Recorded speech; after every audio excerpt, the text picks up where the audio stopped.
Diwonge. Jangan suudzon kepada orang yang terlihat belum sholat. Mungkin dia tidak sholat. Gusmi, tahu Gusmi? Masyhur di zamannya, sezaman dengan ayahanda Gus Baha, gurunya Gus Dur. Itu diisukan, dia hafiz Quran, punya pesantren besar. Beliau diisukan banyak orang tidak sholat. Ngadulah orang kepada salah satu kiai di Pasuruan. Kiainya wali juga. Ini bukan khurafat, ini kiai yang menyaksikan. Dia buka jendela, kamu lihat Gusmi lagi sholat di atas pohon. Dilihat sholat di atas pohon.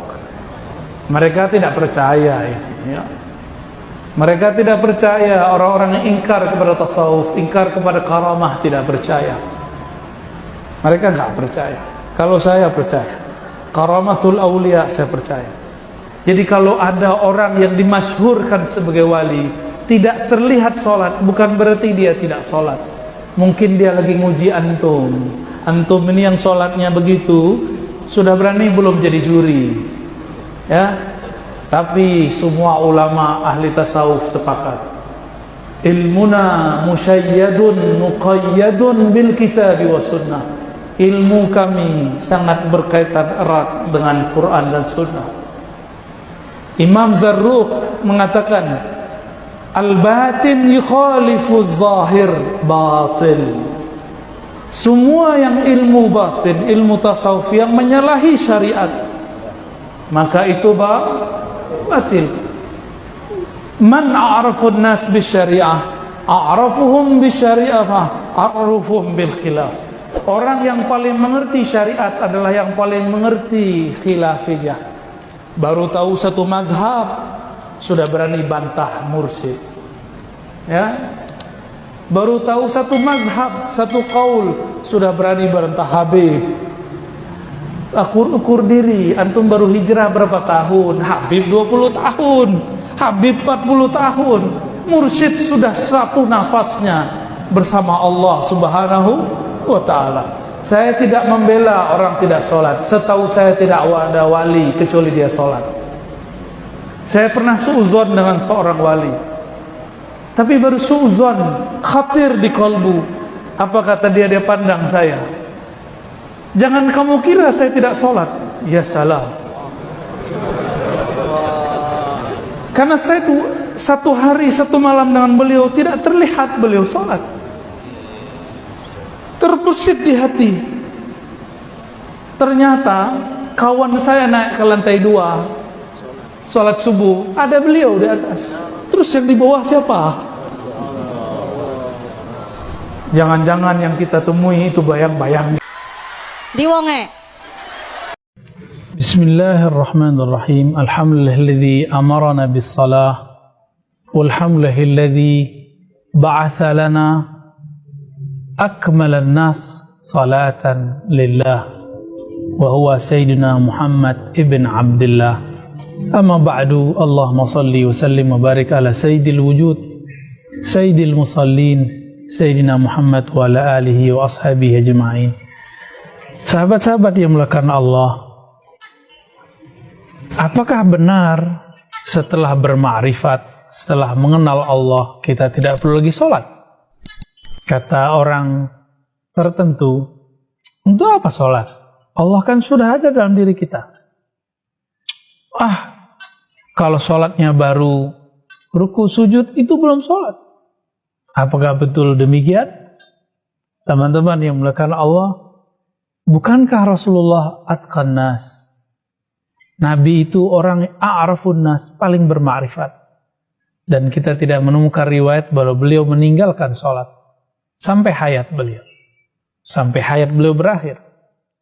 Maka apabila kita memperhatikan banyak ayat-ayat Al-Quran, kita dapat memahami bahwa di dalam Al-Quran surat Thaha ayat 14, coba lihat bahwa ma'rifat, akhir ma'rifat adalah sholat.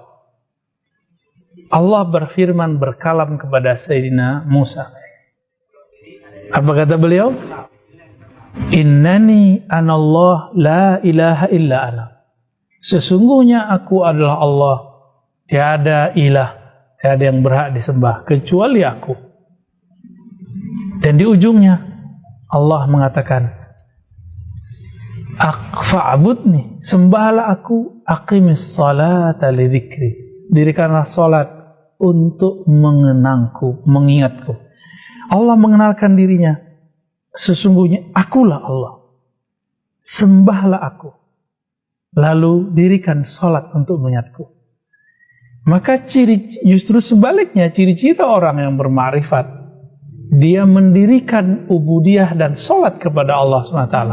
Berdasarkan surat Thaha ayat 14 ini, boleh kita istinbat, kita ambil satu makna. Apa maknanya? Salat adalah penghujung makrifat, sedangkan makrifat adalah awal dari salat. Maka siapa saja yang dia bermakrifat, pasti dia mendapatkan puncaknya, yaitu salat. Tapi tunggu dulu teman-teman, apakah salat kita salat orang-orang yang mengenal Allah, salat orang yang bermakrifat? Jangan sombong dulu, jangan suudzon dulu dengan orang yang secara kasat mata menurut kita tidak salat. Jangan sombong dulu dengan orang-orang yang menurut kita secara fisik tidak salat.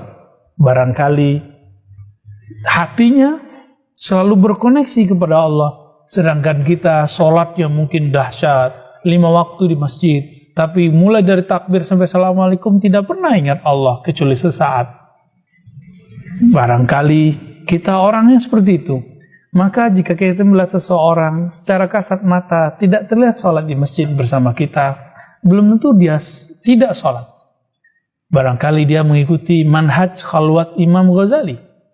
Imam Ghazali mengatakan, jika seseorang takut riya atau khawatir dengan kasaf-kasaf yang berbahaya, karena ada orang tertentu jika dia dibukakan mata batinnya oleh Allah, dia melihat manusia dengan karakternya. Jika karakternya karakter tamak, terlihat seperti babi.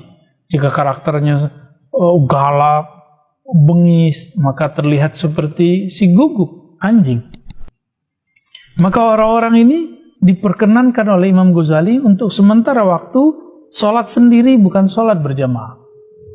Ini fikih Imam Ghazali yang tidak disepakati oleh Imam Ibnu Salah dan imam-imam yang lain. Imam Subuki juga menolak hal ini. Tapi saya memahami bahwa ini bukan masalah benar dan tidak benar. Ini adalah masalah perbedaan peralihan kondisi. Maka jika kita melihat ada orang yang dianggap ahli ma'rifat, terlihat dalam kasat mata kita tidak sholat, belum tentu dia tidak sholat. Mungkin kita yang merasa sok sudah sholat. Maka teman-teman, mari kita gabungkan makna ayat tadi, bahwa surat Thaha tadi menyatakan Allah mengenalkan dirinya kepada Nabi Musa. Setelah mengenalkan dirinya, puncak dari pengenalan itu adalah beribadah lalu mendirikan sholat. Maka pengenalan ma'rifat tanpa ibadah dan sholat adalah kebatilan yang mutlak.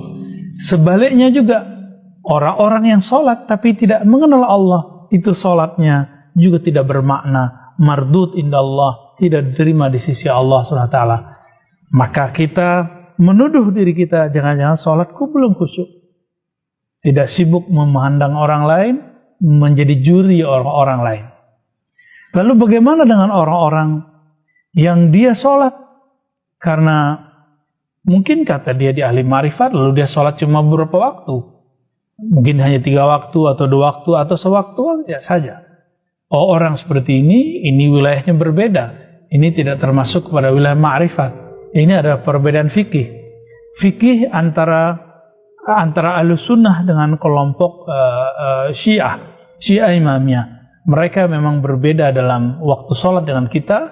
Mereka mengambil zahir ayat yang ada dalam Al-Quran, aqimis sholata liduluki syamsi, sampai akhir ayat, dirikanlah sholat ketika matahari mulai menyingsing, yaitu zuhur dan asar, ya. Kemudian ketika huruf terbenam dan Quranil fajar, yaitu kemudian terbit fajar. Disebutkan di sana cuma 3 waktu. Di ayat yang lain disebut tarafain nahar wa zulafan minal lail. Dua ujung siang, awal dan akhir siang. Kemudian zulafan artinya waktu yang dekat dari malam. Maksudnya maghrib dan isya. Ini menunjukkan bahwa ada penafsiran di luar sana yang menafsirkan bahwa sholat itu 3 waktu. Tapi dalam periwayatan ulama Ahlus Sunnah yang kita ikuti, Nabi SAW pernah melakukan 2 hal. Pertama, Nabi sholat di awal waktu. Maka beliau sholat terlihat 5 waktu pas. Zuhur, asar, maghrib, isya, subuh dengan waktu yang berjarak. Tapi di riwayat berikutnya, Sayyidina Jibril mengajarkan kepada Nabi agar sholat di ujung waktu zuhur, di awal waktu asar, di ujung waktu maghrib, di awal waktu isya, dan di ujung waktu subuh. Sehingga terkesan yang disebut dengan jamak suri, terkumpul secara zahir, tapi sebenarnya waktunya tetap 5. Seakan-akan waktunya 3. Inilah kemudian yang diabadikan dalam sholat rukhsah yang kita sebut dengan sholat jamak. Maka teman-teman yang melakukan Allah, betulkah ada sholat yang 3 waktu, 2 waktu menunjukkan orang itu bermakrifat? Tidak. Ini adalah perbedaan fikih. Kembali ke permasalahan pertama, bermakrifat adalah awal dari mendirikan sholat. Mendirikan sholat adalah puncak dari ketinggian ma'rifat. Wassalamualaikum warahmatullahi wabarakatuh. Wong wadon kene wonten sing kados niku. Kata